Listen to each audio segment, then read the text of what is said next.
is Stevie Rochelle from Tough and Metal Sledge. Hey everybody, this is Pat Torpy from Mr. Big. This is Glenn Hughes, the voice of rock. What's up? This is Dave Rude from Tesla. And you're listening to Music Mania. Music Mania. You are locked and loaded on the Music Mania podcast.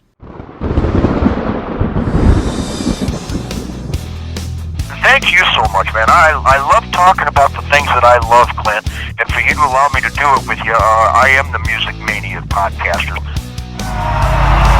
You wanted the best! You got the best! We roll tonight to the guitar bite, and for those about to rock, I salute you. You ready for some screaming heavy metal? Scream for me, Brazil! Scream for me, Brazil! We rock! You are now listening to the Music Mania podcast, brought to you by CD Warehouse in Gladstone, the #1 hard rock podcast in the Midwest, featuring hard-hitting interviews with rock's living legends. And now, here's your host, Clint Schweitzer. Todd, I'm doing so great. Thanks so much for calling in this morning. How's everything going, my friend?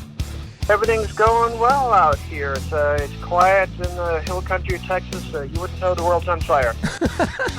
Well, and just looking at all the things you've done, Todd, and talking to you here, speaking of that, it's like, I know you've played live with Spinal Tap before, and you are maybe the only drummer that's ever survived doing so. So congratulations. You're just bucking all the trends all over the place.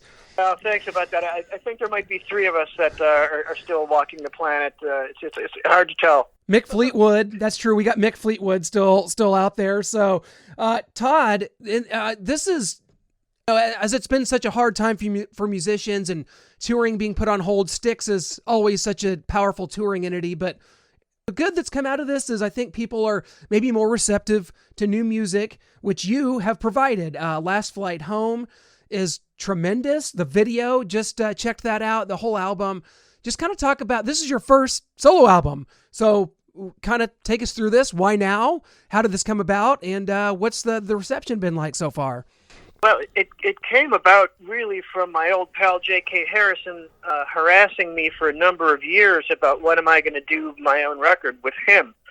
And I always blew him off thinking that, hey, it's cute that you think I could do this, but, I'm really a drummer. I'm more of a supportive role guy. But he hit me just at the right time, and I was going to have a week in Los Angeles with plenty of free time, and I thought, hey, let's get together. If not, I'll be hanging with my old friend.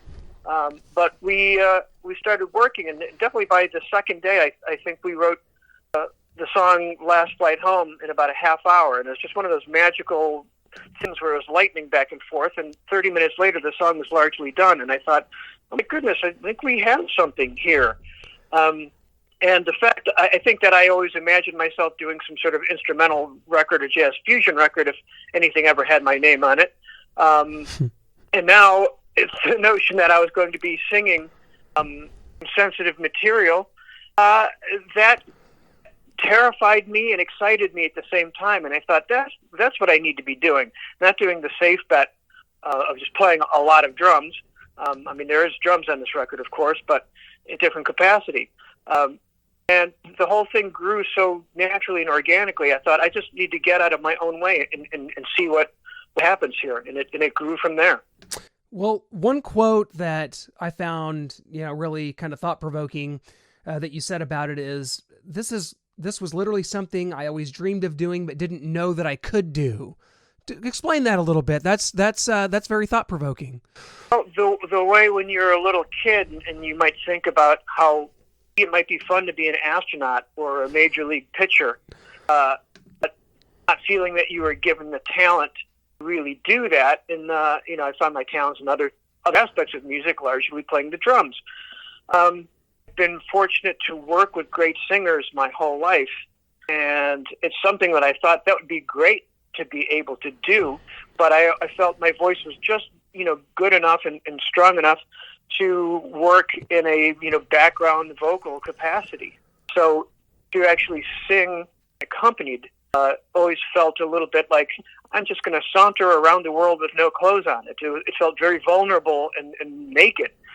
And I was never very comfortable with it for whatever reason. So this was an incredible learning experience to grow and maintain the confidence, not only do this, but to be the storyteller of each of these songs. You know, it's one thing to, while singing, you have to sing in tune, you have to sing in time, but you have to emotionally connect with each lyric and string all the lyrics together into the story and have it be earnest and believable. And that's not an easy feat. Congratulations on this album, Todd. It is tremendous and comes at a great time. So talk to us about maybe the best way to get it, because I know it's on your website, toddsucherman.com. Are you still doing the signed LPs? Do you still have LPs out, or is the best way going to be the digital downloads via the website? Well, it's available on all digital platforms, but the only place to get a hard copy, a CD, a signed CD, the high-resolution WAV downloads, and the 180-gram signed LPs is at my website. And I think there's only about 14 LPs left.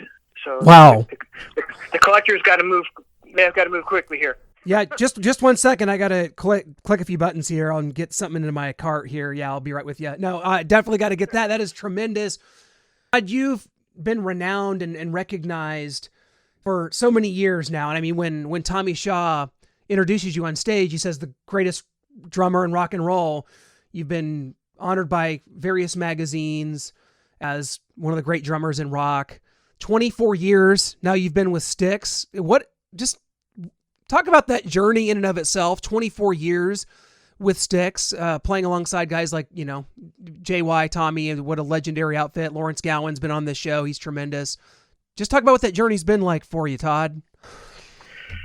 Well, it's something I never could have imagined as a kid growing up, because I had all the Styx records. I saw them live 3 times as a kid growing up. When I was 10, I was maybe 11 and 13 when I saw them. So to end up playing in this band, I mean, how could you even conceive of that? It's one thing when I did my first recording session with them, where I just sort of went in and went out as a studio drummer, and that was it. But for them to call me back and say, "Hey, are you doing this summer?" Going back to 1996. That was just something I had to jump at the chance to, not only do a full-scale rock tour, but with a band that I loved as a kid growing up. So the fact that that's continued, the fact that I can see what the music means to people night after night, in the audience, it's something I never take for granted. I mean, those guys sold 30 million plus records before I was ever in the fold. So I respect the position that I'm in, and there are a bunch of great guys to travel the world with. So the whole thing is, how could you possibly offer this for oneself? It's been a tremendous ride, and we're halted now in our ride.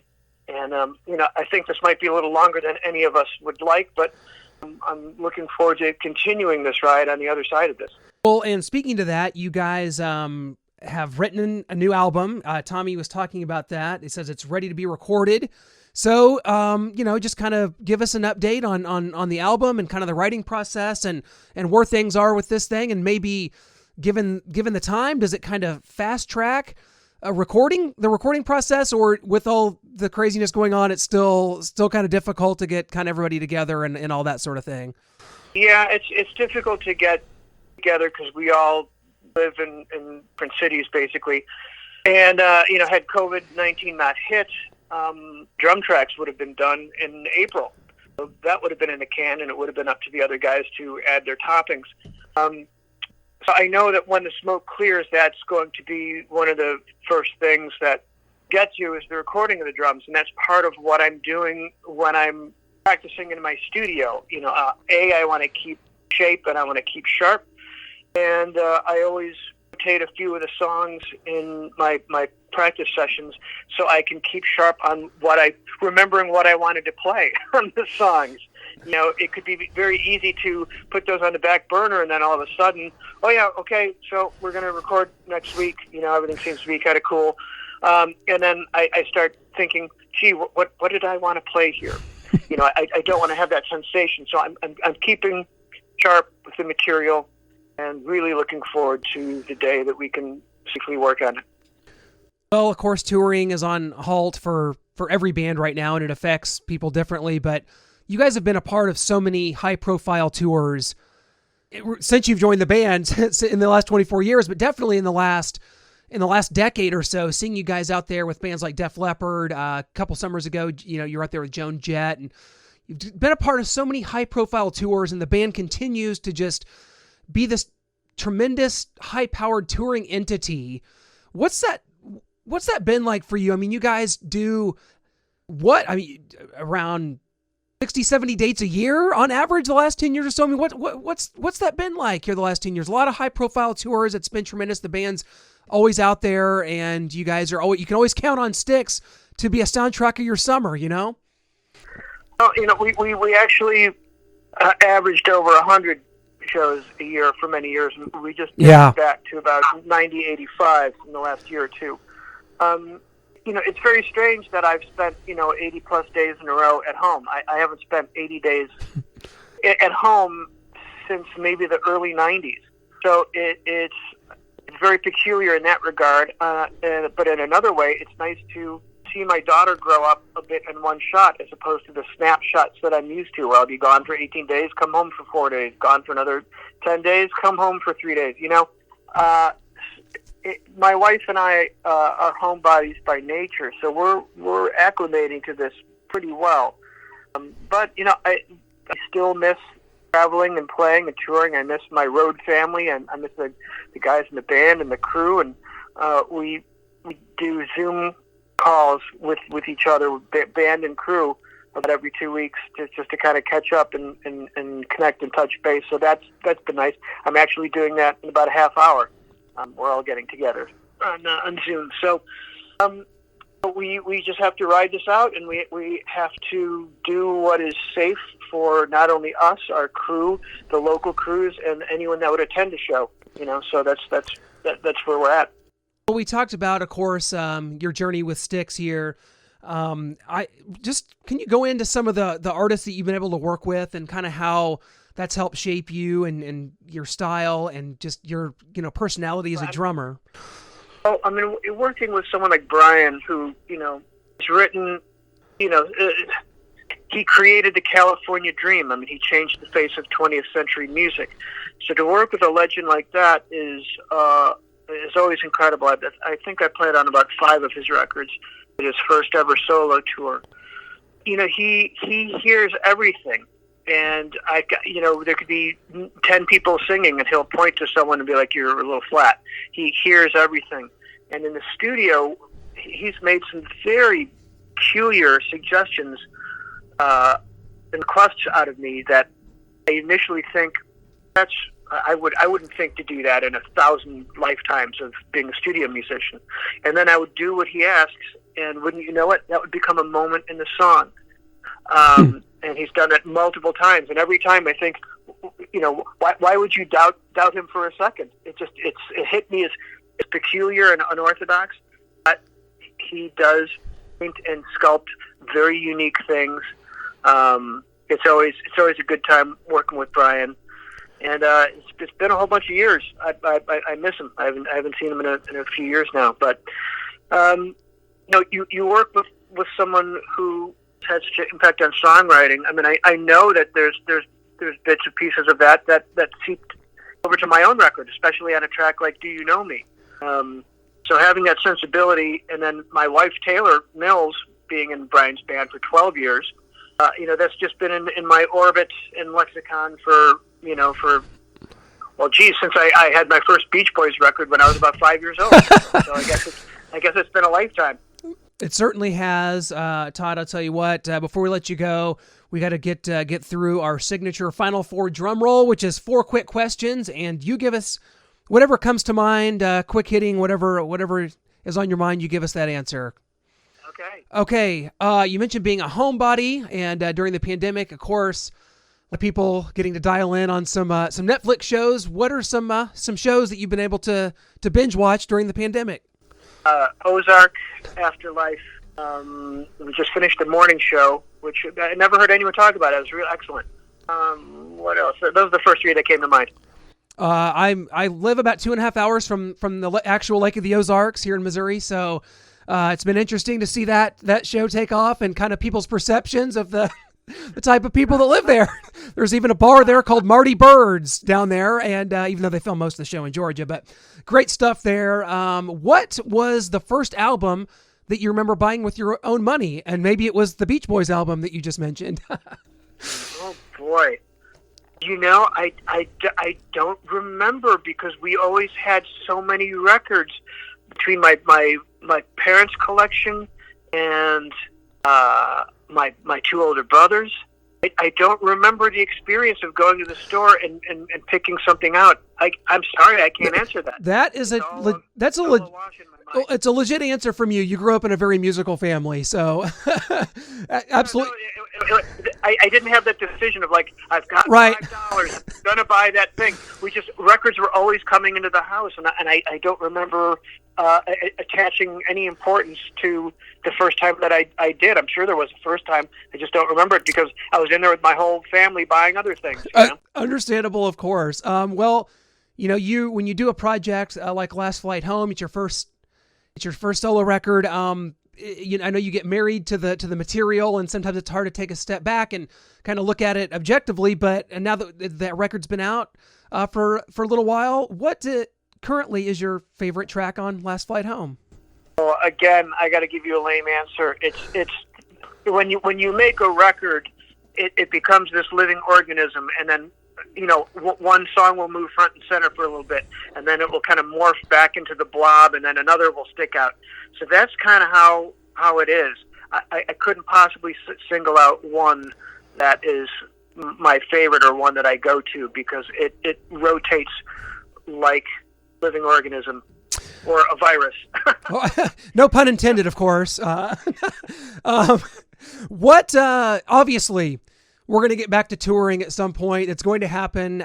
But in some horrendous fictional world where, say, that did not take place, what would have been the last concert you attended as a fan? Last concert I attended as a fan? I would say, they were right around the same time. I think it was Jeff Beck here in October. Oh, tremendous. In Austin. Yeah, that's great. Austin, just flat out one of my favorite cities in the U.S. I just am a huge fan.